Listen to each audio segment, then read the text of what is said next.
Buenas tardes, señoras y señores. Dos accidentes han puesto luto en familias españolas. Primero, el mar se quedó con los cuerpos de un grupo de hombres que navegaban por aguas de Mauritania, camino del petróleo del Oriente Próximo. Solo 7 supervivientes tras la explosión del petrolero María Alejandra en el océano. El sábado, los españoles nos levantábamos con una noticia triste: la muerte en accidente de un hombre popular y querido, Félix Rodríguez de la Fuente.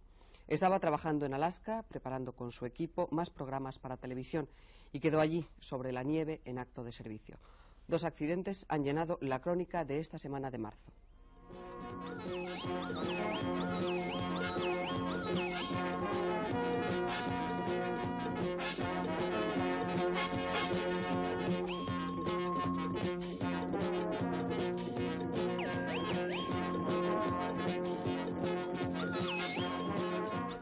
Claro que el lunes los resultados de las elecciones en el País Vasco, primeras en domingo, acaparaban la atención de los medios de comunicación y de los medios políticos. Una primera lectura daba un triunfo completo a los partidos que defienden tesis exclusivamente nacionalistas, y una segunda lectura acusaba la escasa participación del electorado en esos comicios. Esas 2 notas predominantes acapararían los comentarios a lo largo de estos 7 días. Y sin embargo, otro tema se llevaba la palma muy pocas horas después del inicio de la semana. En el Congreso se terminaba el debate sobre el Estatuto de Centros Docentes. El resultado aprobatorio final confirmaba lo que hasta aquel momento habían sido los debates parlamentarios: un claro enfrentamiento entre la izquierda y el centro-derecha de la Cámara Baja. En cualquier caso, la conmoción se producía al conocer la noticia de la explosión de un petrolero español, accidente que era calificado como el más grave de la Marina Mercante. Conmoción que se vería aumentada tras conocer la tragedia que se llevó las vidas de Félix Rodríguez de la Fuente, Teodoro Roa y Alberto Huéscar. La crisis de las embajadas continuó esta semana, centrando el interés informativo internacional. En esta ocasión, la Embajada de la República Dominicana en Bogotá se llevó la palma, sobre todo tras conocerse el ultimátum del M-19 que ocupa la alegación. Pero si volvemos al orden cronológico de estos 7 días de marzo, hay que situarse a las 0 horas del lunes 10, cuando ya se empezaban a conocer los primeros resultados fiables de la consulta electoral en el País Vasco. Fueron las primeras elecciones en domingo de cuantas hasta la fecha se han venido celebrando en España desde diciembre de 1976. Fueron también unas elecciones con un gran porcentaje de abstención, que ha sorprendido a todos los partidos y de la que cada uno de ellos ha sacado su personal conclusión. Con esos 2 datos por anticipado, hay que decir, como reconocía el lehendakari Garaikoetxea en las primeras horas de la madrugada del lunes, que Euskadi ha votado nacionalista. Los resultados, tras el escrutinio de los votos, dan la razón plenamente a esta afirmación de quien se perfila como primer presidente del gobierno autonómico del País Vasco. 7 partidos han conseguido representación en el futuro Parlamento vasco, 3 específicamente vascos y los otros 4 con presencia en el resto del Estado. Sucede que los 3 primeros partidos han conseguido, sumados, 42 de los 60 escaños, mientras que entre los otros 4 completan los 18 escaños restantes.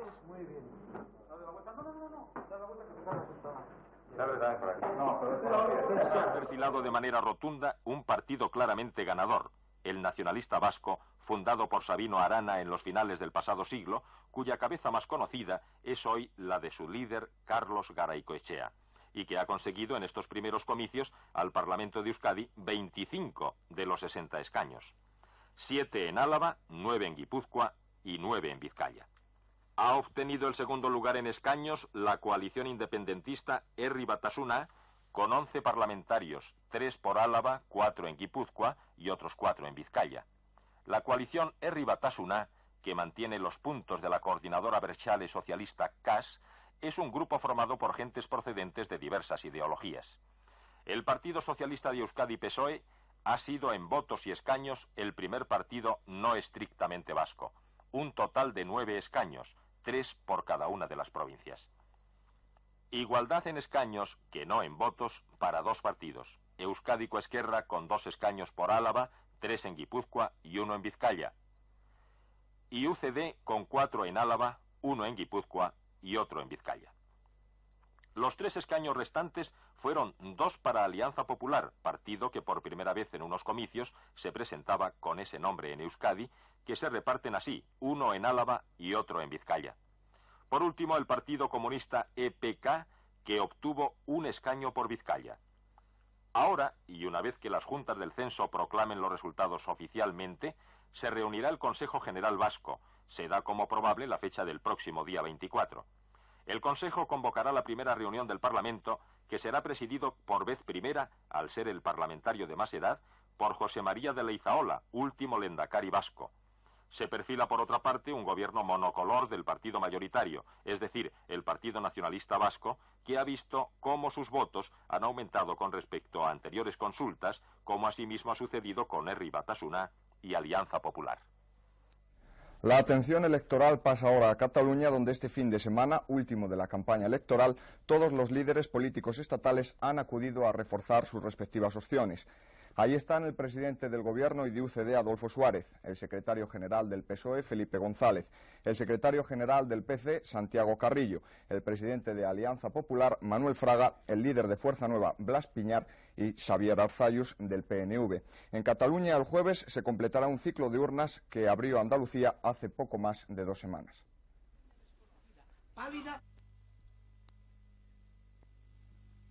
Dentro justamente de 4 días, Cataluña vivirá una decisiva jornada electoral. El jueves de la próxima semana, 20 de marzo, es el día señalado para las elecciones al Parlamento catalán. Ello significa que todos quienes se hallan incluidos en el censo electoral, en alguno de los 900 municipios catalanes, tienen el derecho y el deber de emitir su voto para elegir a los 135 diputados que han de integrar el Parlamento. De acuerdo con la Constitución española y con el actual vigente Estatuto de Autonomía de Cataluña, las circunscripciones electorales son las actuales 4 provincias catalanas. La de Barcelona elige un diputado por cada 50.000 habitantes, con un máximo de 85 diputados. Las 3 restantes circunscripciones eligen un mínimo de 6 diputados, más 1 por cada 40.000 habitantes, por lo que se atribuyen 17 diputados a Gerona, 15 a Lérida y 18 a Tarragona. Concurren a estas elecciones 16 partidos y coaliciones. El Parlamento, elegido por sufragio universal, igual, directo y secreto de los ciudadanos mayores de edad, es la expresión del poder político de una nación gobernada democráticamente. El Parlamento que los ciudadanos de Cataluña elegirán el próximo día 20 tiene tras de sí una dilatada y gloriosa historia. En el siglo XIII se consolidaron las Cortes catalanas, institución representativa del pueblo y uno de los precedentes más antiguos de los modernos parlamentos. Con la derrota catalana de 1714 se suprimieron aquellas antiguas Cortes, que habrían de restaurarse en su forma actual el año 1932, para desaparecer de nuevo en 1939. Así pues, el Parlamento catalán es sinónimo de libertad y de democracia.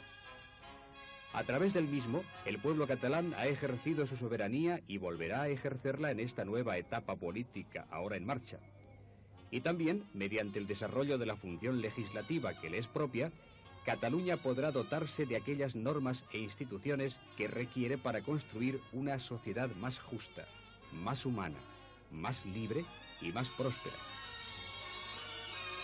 De acuerdo con el vigente Estatuto de Autonomía de Cataluña, la Generalitat está integrada por el Parlamento, el presidente de la Generalitat y el Consejo Ejecutivo o Gobierno.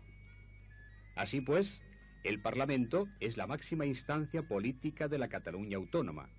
Es el canal a través del cual se manifiesta la libre voluntad popular y, en consecuencia, posee la más alta legitimación para ejercer sus funciones de representación de los ciudadanos de Cataluña, electivas, de control del Consejo Ejecutivo o Gobierno, de legislación plena, de legislación en el marco de la legislación española y de aprobación de presupuestos. La importante labor legislativa del Parlamento dio vida y llenó de contenido a la autonomía catalana de 1932 a 1939. Tras el restablecimiento de la Generalitat, ahora el nuevo Parlamento catalán devolverá al país aquella plenitud de antaño. El Estatuto de Centros Docentes No Universitarios, la ley que ha dividido profunda y apasionadamente al Congreso, se aprobaba pasada la medianoche del jueves en un ambiente caldeado de reproches mutuos y acres ataques entre UCD, Coalición Democrática, y la minoría catalana por un lado, que apoyaban la ley, y socialistas y comunistas por otro. Los precedentes de esta Cámara son diversos en cuanto a votación secreta. Hasta última hora planeó sobre el Congreso la duda de si UCD y sus aliados conseguirían la mayoría absoluta para aprobar el Estatuto de Centros Escolares exigida por el carácter orgánico de la ley. En las votaciones artículo por artículo, previas a la global sobre la ley, UCD y sus aliados fueron sumando votos poco a poco a medida que se incorporaban a la sesión plenaria algunos diputados. Lo cierto es que UCD, ante la eventualidad de no alcanzar los 176 votos exigidos que constituyen la mayoría absoluta, encareció a sus diputados la asistencia a esta sesión.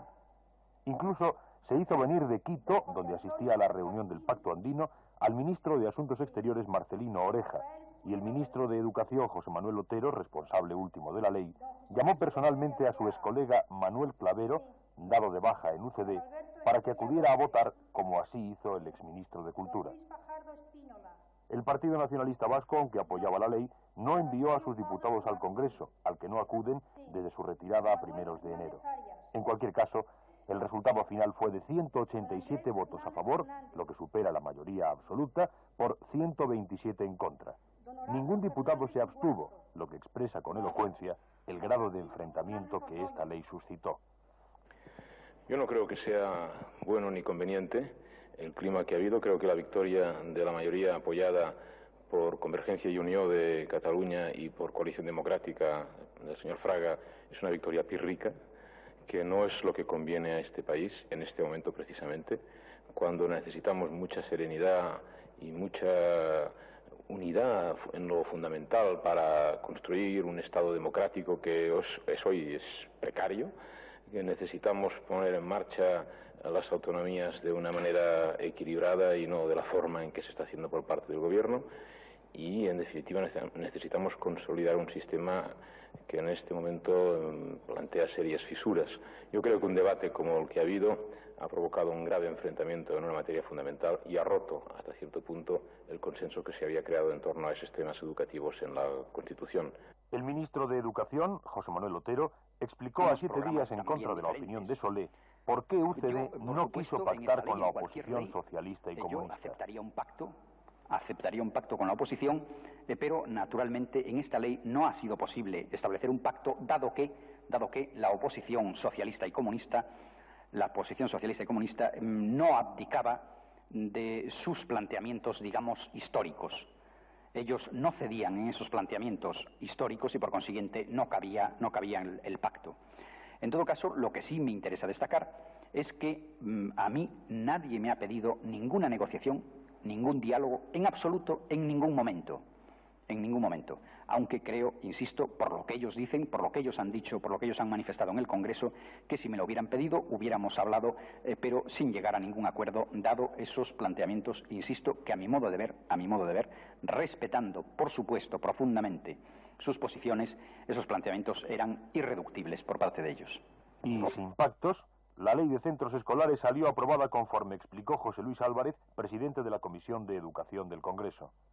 Para mí, lo más importante del Estatuto de Centros Docentes es que esta ley es una ley para todos los españoles, no es una ley de un sector. Una vez aprobada, es una ley que va a beneficiar a todas las familias españolas y va a hacer posible la libertad y la igualdad en la educación escolar, en la educación obligatoria, en los niveles más importantes, que son los primeros niveles de la enseñanza.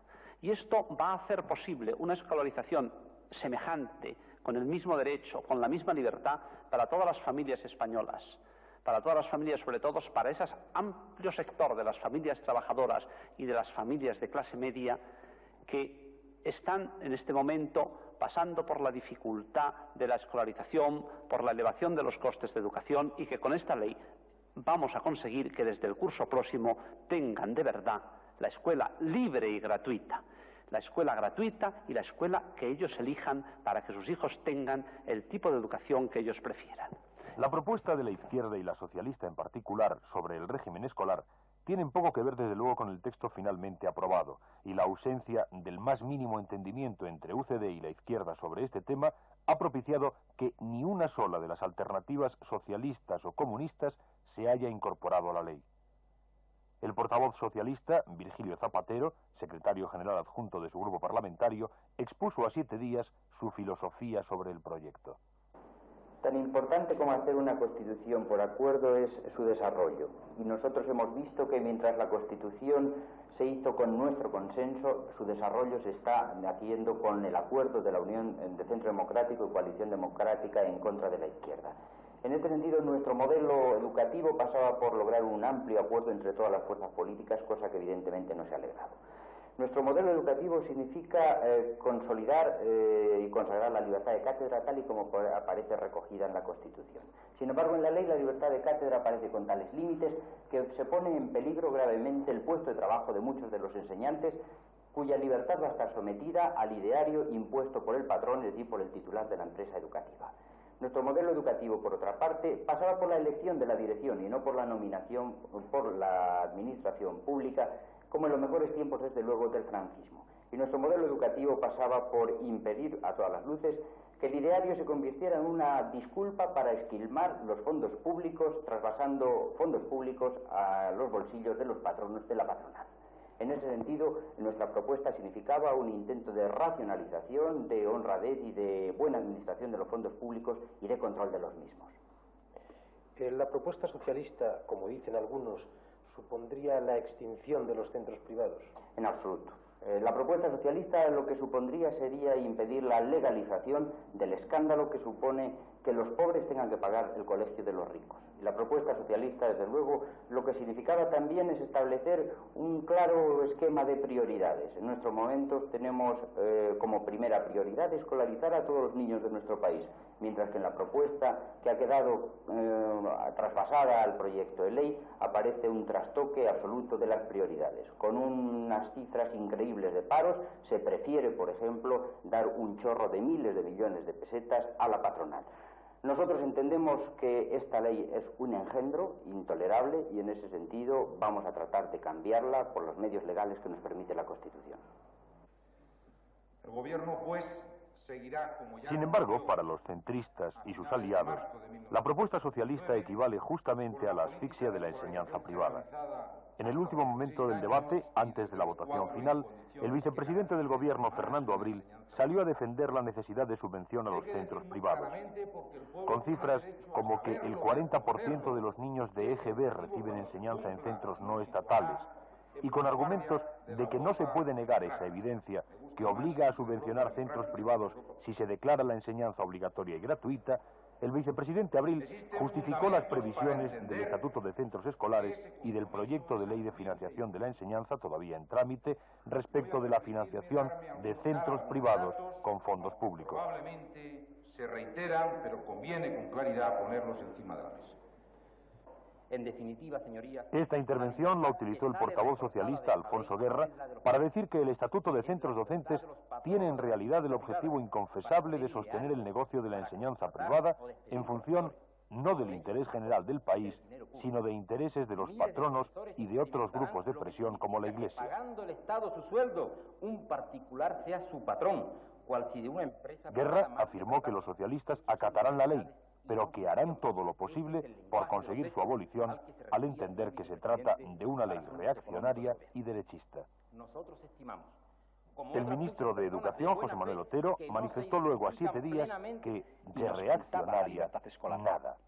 No creo que establecer la libertad escolar sea reaccionario.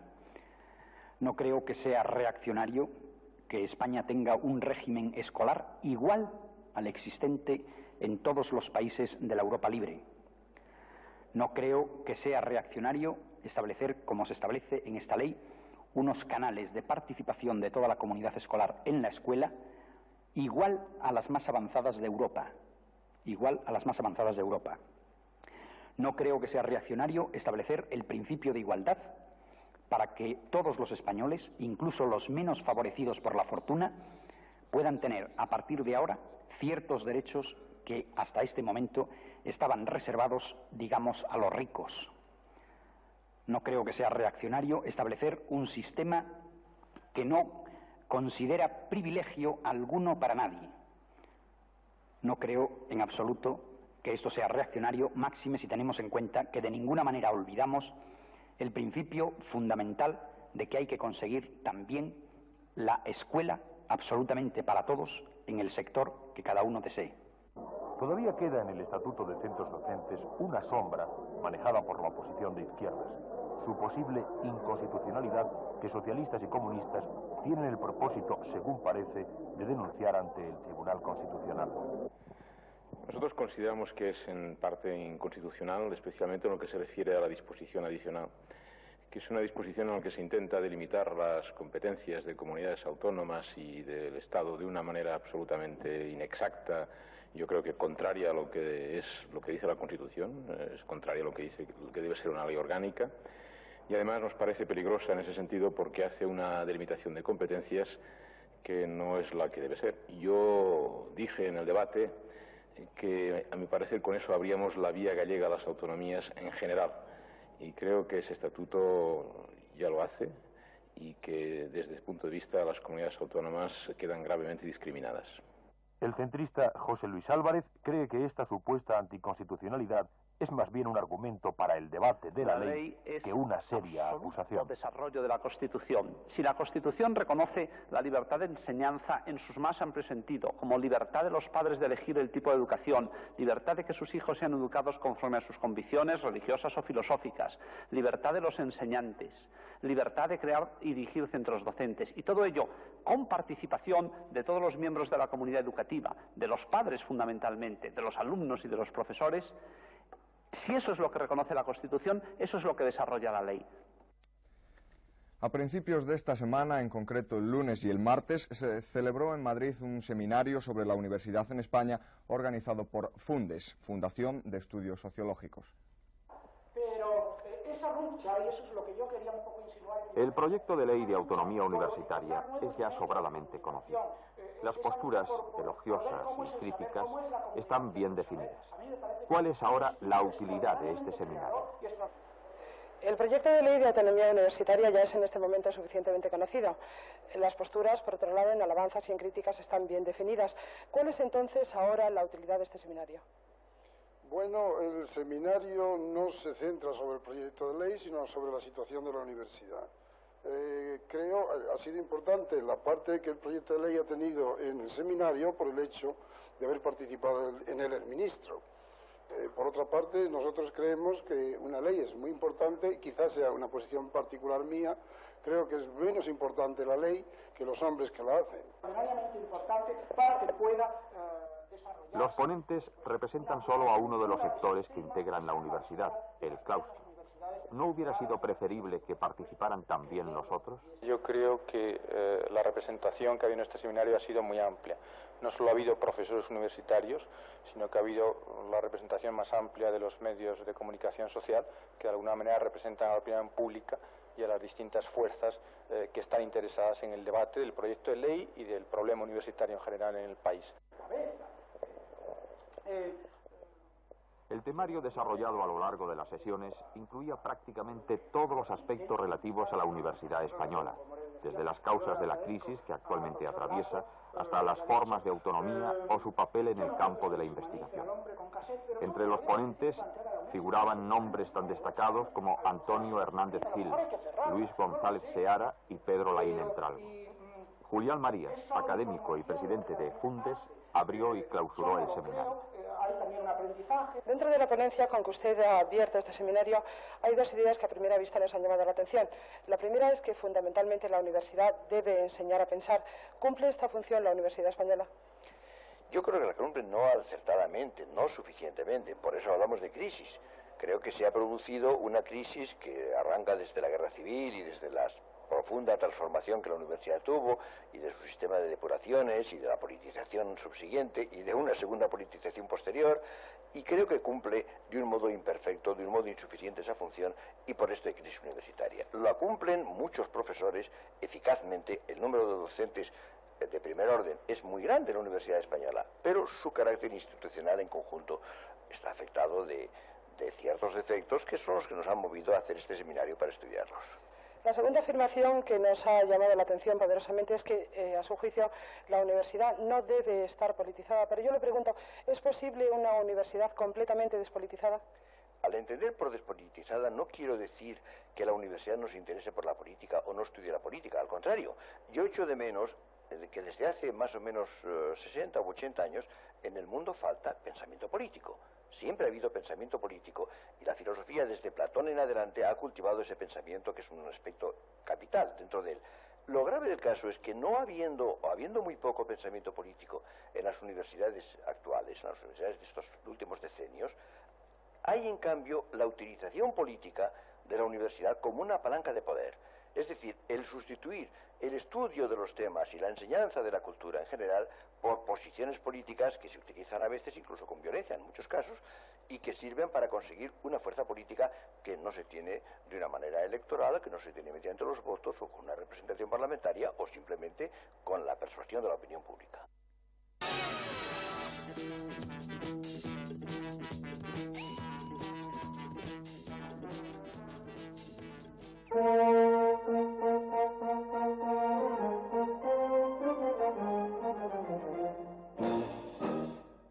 En Valencia, las fallas son actualidad.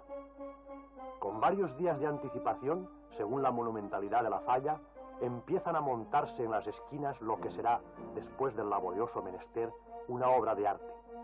La plantá de las fallas es uno de los episodios tradicionalmente presenciado por cada comisión fallera con auténtico entusiasmo.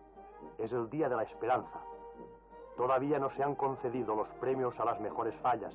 Todavía el vecindario no ha expresado su opinión sobre la labor que han hecho los falleros. Es el prólogo, es el día de los proyectos. Antiguamente, cuando las fallas eran sencillas, se montaban en una noche y se quemaban al día siguiente. Actualmente se empiezan a plantar algunas hasta 4 y 5 días antes de la fecha programada para hacerlo. Esa noche, la comisión de cada falla organiza la llamada Cena de la Plantá. La reunión a veces se prolonga hasta las primeras horas de la mañana, que es cuando, con la banda de música, una para cada falla, se pasean las calles del barrio en la típica despertá. La plantá de las fallas ha sido la noticia de estos 7 días en Valencia. El martes comenzaba en Valladolid una huelga del metal de 6 días de duración como presión para las negociaciones del convenio. El sábado entraba en vigor el Estatuto de los Trabajadores, verdadera constitución en materia de relaciones laborales. La huelga de la hostelería en Valencia y el metro madrileño completaban la información laboral de estos 7 días. El jueves, Madrid se quedaba sin metro como consecuencia de la huelga declarada por sus 5.200 trabajadores en apoyo de sus reivindicaciones. Los miembros del comité de empresa del metro habían mantenido con anterioridad 15 reuniones con la empresa sin que se llegara a ningún acuerdo. Mientras los trabajadores exigían un aumento del 17%, la parte empresarial puso el tope del 13%. La huelga fue total y su incidencia en la capital no tan importante como en un principio se suponía, gracias a las medidas de emergencia puestas en práctica por el ayuntamiento y que consistieron fundamentalmente en el refuerzo de las líneas de autobuses de la empresa municipal de transportes. El comité de empresa del metro ha convocado una nueva huelga para el próximo jueves, día 20. 7 días ha querido saber las razones de la crisis de uso, Unión Sindical Obrera. Para ello ha pedido a 2 representantes de 2 diversas corrientes del sindicato que ya no están en la ejecutiva que expliquen sus motivos y lo mismo ha hecho con el secretario general de la organización. Estas son sus opiniones. La línea oficial actual de la USO que representa Manuel Zaguirre ha transgredido los principios originarios de la USO al haber convertido al sindicato en un instrumento dócil al servicio del poder. Por su parte, aquellos que propugnan la integración en comisiones obreras han abandonado el proyecto sindical autónomo para pasar a hacer sindicalismo de partido. La gran mayoría de los afiliados de la USO rechazamos absolutamente estas 2 alternativas por cuanto estamos convencidos de que la clase trabajadora por sí sola es capaz de crear sus propios instrumentos de reivindicación y de transformación social. el sindicalismo autónomo, de clase, socialista y autogestionario por el que hemos luchado. Hay una vasta operación que trasciende a Zaguirre y a Corell, que tiende a hacer desaparecer cualquier vestigio de sindicalismo autónomo en nuestro país. Esta vasta operación es así porque los poderes capitalistas son conscientes de que el sindicalismo autónomo no es integrable en el sistema y es el único instrumento capaz de dar poder real a la clase trabajadora. En otras palabras, la clase trabajadora es mayor de edad y ya está bien de tutelas. Nosotros, la corriente socialista de la USO, que hemos iniciado un debate para ver las posibilidades de integrarnos en comisiones obreras con el fin de poder trabajar internamente allí, dada la situación de que es absolutamente imposible poder continuar en la USO, principalmente por las actitudes que está demostrando Manuel Zaguirre, el secretario general, en la medida que no está respetando ni los reglamentos ni las resoluciones especiales del Congreso. Nosotros entendemos que ante esta actitud, a pesar de llevar muchos años en la USO, yo concretamente desde el año 68, es decir, unos 12 años, junto con otros compañeros hemos iniciado este debate precisamente porque entendemos que realmente, aunque los planteamientos no son exactamente lo mismo de comisiones que los que nosotros defendemos, sí que podemos aportar grandes cosas al movimiento obrero en este sentido. Manuel Zaguirre, a nuestro juicio, ha perdido los papeles con las actitudes antidemocráticas y sobre todo ha perdido el norte de lo que debe ser un sindicato plural, fundamentalmente porque debido a su soberbia y a su personalismo está cayendo precisamente en lo contrario de lo que debe de ser el sindicalismo autónomo y democrático. Por esta situación, en estos momentos, nosotros todavía no hemos decidido la integración a comisiones obreras, sino que está el debate precisamente iniciado y creemos que esto aproximadamente en unos 15 días como máximo quedará resuelto. El número que marchará a comisiones obreras es importante, si bien no quiere decir que toda la corriente socialista vaya a comisiones obreras. Nosotros queremos respetar la pluralidad interna y las decisiones propias y la propia voluntad de cada uno de los afiliados, de los dirigentes y de los militantes, pero que puede suponer aproximadamente de un 50 a un 60% del total de la organización en estos momentos en la Unión Sindical Obrera. Bien, en la Unión Sindical Obrera no pasa absolutamente nada de relevancia. Ocurre que ha habido un intento de lo que yo denominaría auténtica piratería sindical y política de parte de comisiones obreras y el PC, intento cifrado en la desestabilización o la distorsión de nuestro proceso de desarrollo y consolidación sindical. Intento de auténtica piratería sindical que se ha instrumentado a partir de una auténtica quiebra en la moral y en el mandato y en la fidelidad que algunos de nuestros dirigentes deben a la USO, que fueron elegidos recientemente en un congreso y que han sido instrumentados, manipulados, digo, por comisiones obreras para establecer una especie de puente que diera facilidad y diera viabilidad a la maniobra de desguace de la USO. Maniobra absolutamente abortada, como es público, maniobra que no tiene a nuestros efectos ningún tipo de repercusión, ningún tipo de importancia en ningún plan. Y me importa resaltar, para despejar cualquier incertidumbre sobre el presente y sobre el futuro de la USO, dirigiéndome especialmente a nuestros afiliados, a nuestros militantes, que la Dirección Confederal de la USO tiene el proceso absolutamente bajo control. Estamos preparando el próximo Consejo Confederal, a partir y a través del cual procederemos al relanzamiento de nuestras actividades en el terreno sindical, en el terreno de la preparación de las próximas elecciones sindicales, y procederemos al cierre definitivo de esta crisis que tiene más de excitación publicitaria que de efectos reales sobre el interior de la USO.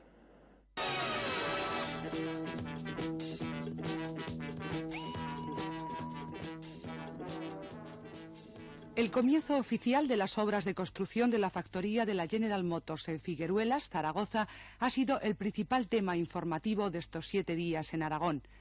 Para asistir a este acto llegó el viernes a Zaragoza el presidente de la General Motors, Mr. Stex, máximo dirigente de la compañía automovilística norteamericana. En el aeropuerto solamente salieron a recibirle sus colaboradores directos. El proyecto de la General Motors para Figueruelas comprende una planta de 4.000 metros cuadrados con una producción de 1.200 coches diarios y un total de 10.900 nuevos puestos de trabajo, cuya contratación a nivel de altos directivos ya ha comenzado.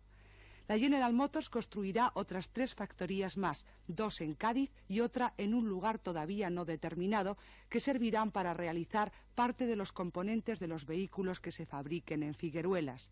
pero no todos están de acuerdo con la llegada de la General Motors, mostrando sus reticencias ante la multinacional, si bien UGT ha dicho que el balance entre los inconvenientes y las ventajas resulta favorable a la General Motors. Ayer se inauguraba en Madrid la Expo Ocio 80, algo así como el catálogo de actividades para el tiempo libre. Cuando el hombre actual está a punto de conseguir una esperanza de vida próxima a los 90 años, nos planteamos cómo aprovecha o desaprovecha estas 800.000 horas de vida sobre la Tierra. Haciendo un cálculo aproximado, descubrimos que durante ese tiempo necesitará dormir 30 años. Algo menos de 10 los dedicará a una actividad laboral, a trabajar. El resto, es decir, más de la mitad, lo dedicamos a ocupaciones o diversiones que nos sirvan de descanso de otras tareas. ¿Cómo ocupa el hombre actual esta cantidad de horas libres? La cantidad de horas libres las ocupa actualmente divirtiéndose, porque piensa que ese trío de cosas en las 24 horas, que son 8 para trabajar, 8 para descansar y 8 para divertirse, hasta ahora la civilización que está conquistando el ocio creativo y que está mirando al año 2000, lo hace divirtiéndose, y pretendemos que lo haga, además de divirtiéndose, enriqueciendo su espíritu y formando más ampliamente su personalidad. ¿Qué piensa decir esta exposición al hombre de los años 80 que haga con sus horas libres? Muchas cosas, que las diversifique, que no solo sea estar estático ante la pantalla del televisor, ni siquiera ante el fútbol, por poner las dos cosas que los españoles tienen para ocupar sus horas libres, sino que sepa cómo utilizarlas para el turismo, cuando tiene vacaciones, o cómo para escuchar música, cuando tiene la hora o las 2 horas, o cómo leer libros, o cómo pintar, o cómo hacer hobbies con la fotografía, con el cine de aficionados, y, en fin, la cultura, sea el ocio deportivo o sea el ocio cultural. Es esta la 4ª vez que Expo Ocio abre sus puertas con el fin de mostrar al público soluciones para su tiempo libre. Los 40.000 metros cuadrados de esta gran muestra, repartidos en 3 edificios de la Casa de Campo de Madrid, acogen infinidad de sectores feriales, entre los que destacan bricolage, coleccionismo, camping y caravanas, música, náutica, turismo, juegos y pasatiempos y deportes. Por otra parte, durante los 8 días en que permanecerá abierta la feria, el visitante podrá asistir a las muchas actividades programadas como cine, teatro, conferencias, coloquios, seminarios, cursillos, concursos, marionetas, conciertos, campeonatos y así hasta 820 horas. ¿El objetivo de esta feria es despertar aficiones para los ratos libres o es para vender productos? No, es para exhibir productos que naturalmente son vendibles. Estamos aquí en lo que pudiera llamarse filosóficamente un enfrentamiento entre el negotium y el otium, de los clásicos. Pero ¿cómo despertar estas aficiones? Exactamente. Bueno, con esta muestra se despierta la afición al ocio cultural y al ocio deportivo, porque encontramos que la filatelia es cultura histórica, que el turismo es cultura geográfica, que la fotografía, la pintura o los libros es cultura útil, en una palabra, que cultura estética es la música, por ejemplo, y que cultura práctica, pero cultura es el bricolaje. Todas esas aficiones pueden ser despertadas por la muestra que se exhibe. Durante 3 días, del lunes al miércoles, se ha celebrado en Elda la Feria Internacional del Calzado. 450 expositores presentaron más de 700 colecciones que en su mayor parte muestran la moda de la próxima temporada otoño-invierno. La Feria del Calzado se celebra en Elda desde 1960. Es esta la 34ª edición del certamen. En los 3 días que ha durado la feria, acudieron más de 13.000 visitantes exclusivamente profesionales, de los cuales un 20% eran extranjeros. Una novedad: por primera vez España ha intentado imponer en el mercado internacional una moda, la línea Picasso-Tatlin. Nosotros, como Instituto del Calzado, hemos sugerido, y esto se ha visto realizado en la producción, el acercamiento a condiciones culturales, concretamente el acercamiento a las características estéticas de la pintura de Pablo Picasso en el periodo cubista. Esto, además, ha sido reflejado de acuerdo con las condiciones de la indumentaria europea occidental y que pueden resumirse en tres conceptos. El primero, la asimetría como una condición de vanguardia. El segundo, la elegancia, una elegancia que viene precedida por todos unos hechos sociales, políticos, culturales. Y, por último, un contraste en la utilización del color. Los colores van a ser básicamente clásicos, se va a utilizar pinceladas de contraste en colores apastelados.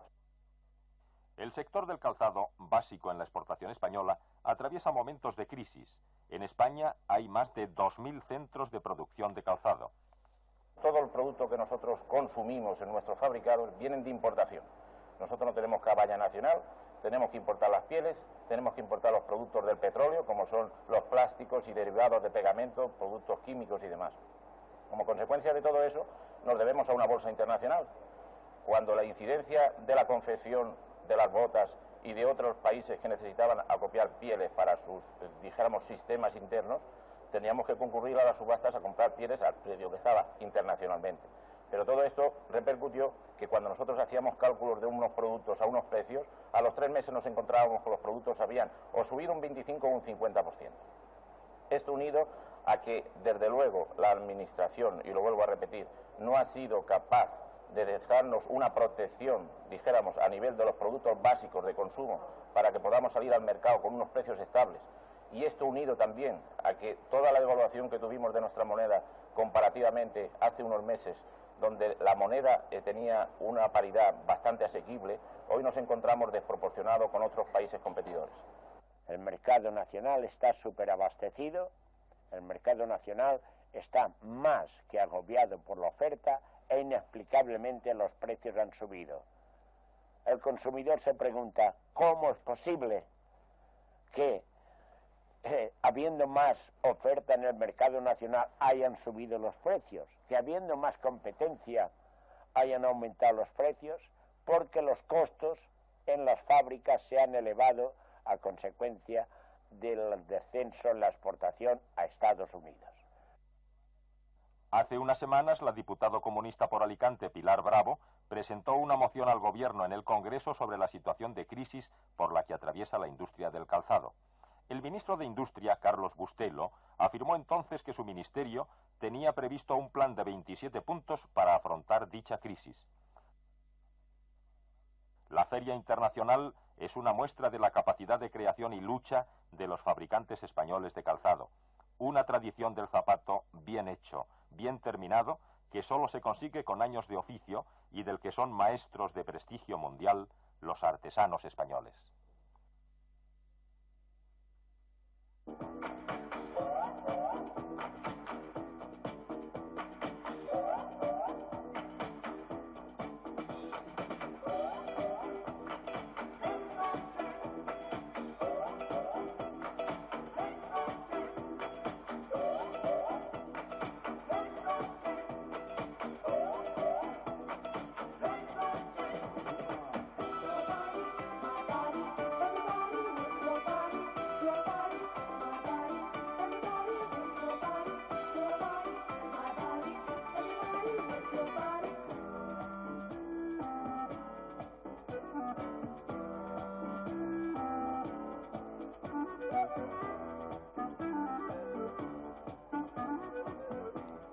Mucho de eso que conocemos por Renacimiento alumbró en Florencia.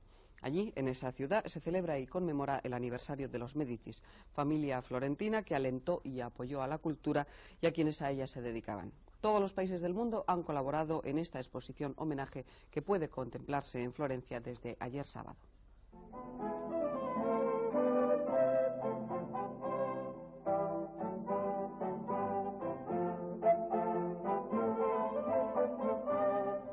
Los Médicis han vuelto a Florencia. De España, de Inglaterra, de Francia, de toda Italia, han llegado a la ciudad del Arno objetos, cuadros, documentos, testimonios de aquella Florencia del 1500, sin rival en arte, ciencia y cultura. Se ha tardado 2 años en preparar esta manifestación patrocinada por el Consejo de Europa y definida sin exageración la exposición del siglo. Fue inaugurada ayer y permanecerá abierta hasta el 15 de junio. A través de iglesias, palacios, bibliotecas, se revive la complejidad, las contradicciones, el esplendor de la corte de Cosimo de Médicis y de Francesco I, aquel renacimiento que ha dado origen a la Europa moderna. El sentido global de esta operación Médicis, articulada en 8 temas diversos, enseña cómo la cultura es un lenguaje y demuestra cómo en aquella corte tenía cabida todo, desde el misticismo a la herejía, la religiosidad junto a la reforma, la ciencia con el ocultismo y la magia. Catalina de Médicis, por ejemplo, vivió rodeada de magos y astrólogos, y demuestra asimismo cómo la política estaba íntimamente unida con el comercio y la industria. Señor de Florencia era Cosimo I, casado con doña Eleonora de Toledo. Con Cosimo, el Palacio Vecchio, en la Plaza de la Señoría, pasa a ser la sede oficial del poder, y sus salones, sus salas, se convierten en auténticos museos para guardar las colecciones de arte. Las relaciones políticas del Gran Ducado de los Médicis con otros estados de Europa, especialmente con España, se manifiestan palpablemente en la sede de Or San Michele, donde se ha instalado la exposición de los Médicis y Europa de 1532 a 1609. Al igual que a la política, los Médicis dan una importancia relevante a las artes. El arte florentino influirá en Europa y, como escribía Benvenuto Cellini, será la escuela del mundo. Fueron los años de Leonardo da Vinci, cuyo código manuscrito por primera vez se expone cedido por España. Los años de los estudios de Galileo Galilei, del arte de Miguel Ángel, de quien también por primera vez, gracias a la exposición, se puede admirar este dibujo hasta ahora desconocido. La corte del gran duque Cosimo se interesaba por todo, pero sobre todo amaba el espectáculo. Instalada en la residencia ancestral de la familia, en el Palacio Medici Riccardi, bajo el título La escena del príncipe, están expuestos los bocetos de Buontalenti, del Vasari, del Sangallo, escenas que fueron ejemplos de espectáculo en las cortes europeas de finales del Renacimiento. Espléndida la reproducción del Teatro del Palacio de la Signoria y la maqueta del Teatro de los Uffizi. Toda la fastuosidad, la cultura, el arte florentino del siglo XVI, el apogeo de esta dinastía de los Médicis, que supo extinguirse con el empeño civil de dejar su patrimonio, su historia, a su criatura más perfecta, a la ciudad de Florencia, gracias a esta manifestación pasa a ser, durante 3 meses, patrimonio no solo de Europa, sino del mundo.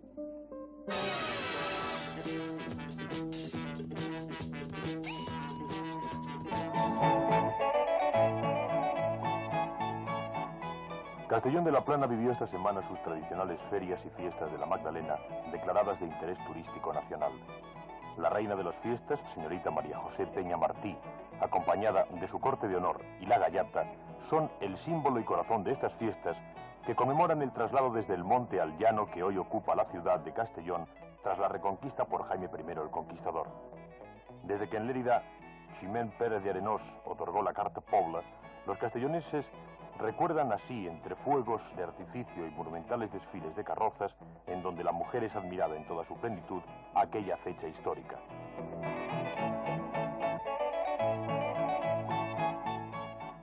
Este Castellón moderno y agrícola no olvida tampoco a su santa patrona, la Virgen del Lidón, y la tarde del viernes se efectúa la ofrenda floral donde cada uno de los sectores ofrece a su patrona la mejor flor de sus campos. De estas fiestas se habló estos 7 días en Castellón, fiestas de folclore, color y alegría que terminan hoy con su ritual grito de Madalena Vitol.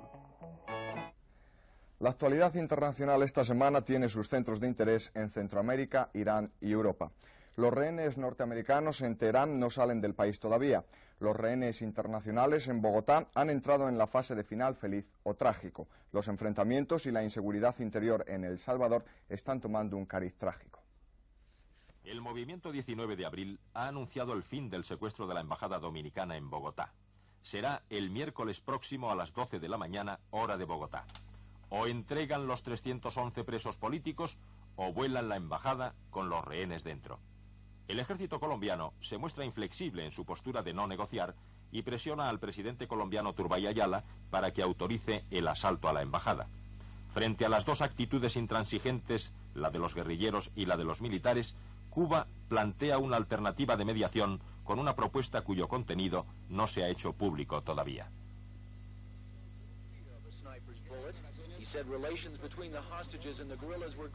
Fuerzas Armadas, cuerpos de las paramilitares fascistas están fomentando la violencia y el terrorismo en El Salvador.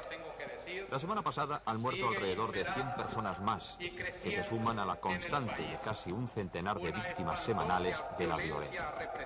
El arzobispo de San Salvador, Óscar Romero, ha acusado a la Junta Militar de haber desatado el periodo más negro de que se tenga memoria en este país centroamericano. Hoy por hoy, ha dicho el arzobispo, matanzas, secuestros y torturas ya nos resultan habituales. Es el pan de todos los días. Ante el temor de que la violencia de extrema derecha y extrema izquierda convulsione toda la zona, Estados Unidos anunciaba el martes su propósito de ayudar a la democracia cristiana salvadoreña a mantenerse en el poder. Este partido no cuenta con el apoyo de las Fuerzas Armadas y cuerpos de seguridad, instituciones que en las últimas semanas han causado en más de una ocasión daños de diversa índole a miembros del partido del gobierno y tensiones que, a juicio de los observadores, está llevando al país a la guerra civil. Mientras se desarrolla la primera vuelta de las elecciones parlamentarias iraníes, la tormenta de los rehenes se ha desatado con toda su violencia. El sector islámico revolucionario se muestra radical respecto a la entrega de los rehenes. El sector moderado, que preside el presidente Banishar, se mueve sobre la tesis de terminar cuanto antes con el problema. No se puede perder la simpatía de la humanidad, ha dicho Banishar, por conservar los rehenes.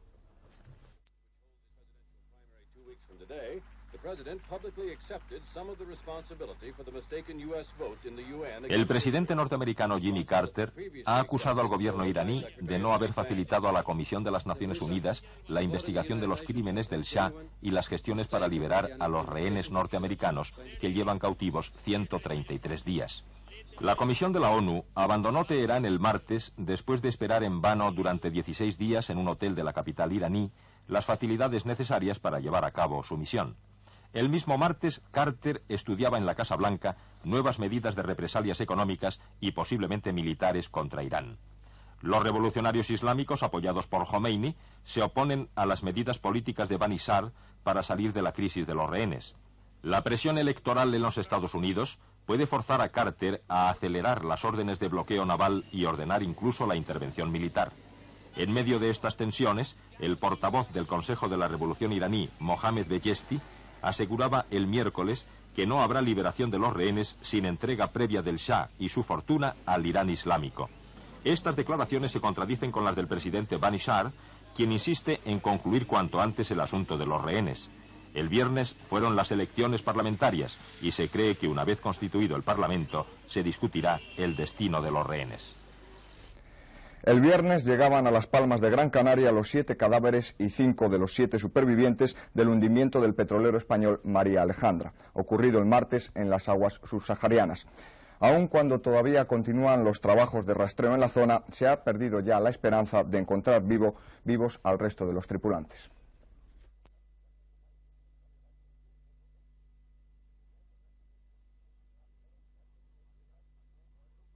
El petrolero María Alejandra, propiedad de la empresa Mar Oil, se hundió a las 2 de la tarde del martes cuando navegaba a unos 180 kilómetros de la costa de Mauritania, en una zona considerada como muy peligrosa por los marinos canarios. Tan solo 40 segundos, hecho insólito en la historia de los siniestros marítimos, fueron suficientes para que el barco, tras una gran explosión, se partiera en dos y desapareciera bajo las aguas. En él viajaban 36 tripulantes y 7 pasajeros. La primera noticia de la catástrofe llegó a la radio costera de Las Palmas a las 11 de la noche del martes. Inmediatamente se montó una operación de salvamento para localizar a los posibles supervivientes. En ella participaron el carguero liberiano Sequoia, el carguero inglés Trentwood, el buque factoría senegalés L'Enterprise, el petrolero noruego Tor Sabet y el buque de prospección petrolífera inglés Discover Seven Seas. Los 7 supervivientes fueron localizados en la madrugada del miércoles. Posteriormente se encontraron 7 cadáveres de entre los 36 desaparecidos. Hasta el momento permanece sin ser averiguada la causa del accidente. El María Alejandra fue botado hace menos de 3 años y disponía de todos los elementos de seguridad exigidos por la ley. En el momento del hundimiento, el petrolero viajaba hacia el Golfo Pérsico con los tanques vacíos procedente de Algeciras. Una de las causas que se ha manejado como probable es la que contempla la posibilidad de que un chispazo eléctrico entrara en contacto con el gas acumulado en los tanques vacíos, provocando la explosión. Es posible que nunca una noticia haya pasado tan rápida de su origen al conocimiento de todos. Es posible que nunca haya sido así, porque también es posible, casi seguro, que nunca su protagonista fuera tan querido, tan popular y tan amigo de todos. Félix Rodríguez de la Fuente, 52 años, casado, 3 hijas, nacido en Poza de la Sal, Burgos, murió el sábado español, viernes de Alaska, cuando trabajaba. Murió camino de una final de perros, uno de sus animales favoritos. Murió con 2 compañeros y amigos de su trabajo diario, Teodoro Roa y Alberto Mariano Huéscar. Murió lejos de su Burgos de nacimiento y cetrería, de su Castilla esteparia, de su fauna ibérica. Fue a morir entre los hielos de Jack London, en el techo del mundo, en el mar helado del estrecho de Bering, sobre el que se posó su cuerpo ya sin vida. Félix, el amigo de los animales, el de la fauna ibérica, el del hombre y la tierra, quien hizo que aprendiéramos a amar a la naturaleza y saber qué era eso de la ecología, se ha ido para siempre, pero ha dejado 20 años de su vida al servicio de una idea con imágenes y sonido. Una idea que estará aquí para siempre porque es historia viva de televisión. Félix fue un hombre de la televisión y las gentes que aquí trabajamos creemos que el mayor recuerdo, el mejor homenaje, la mejor despedida es la obra del hombre que se fue. Una obra que estará con nosotros para siempre, que será objeto de estudio y de recuerdo imborrable. Una obra que fue la de cada día durante muchos años de Félix, Teodoro y Alberto. Una obra en pro de la naturaleza al pie de la que murieron en un helado mediodía de Alaska, una noche de marzo en España. A iniciar el ascenso hasta los altos glaciares que constituyen el mayor atractivo del Parque Nacional Kluane. Forman parte de esta expedición un operador, su ayudante, un técnico de sonido, un naturalista, el piloto de la nave, un guía especializado en alta montaña y yo mismo.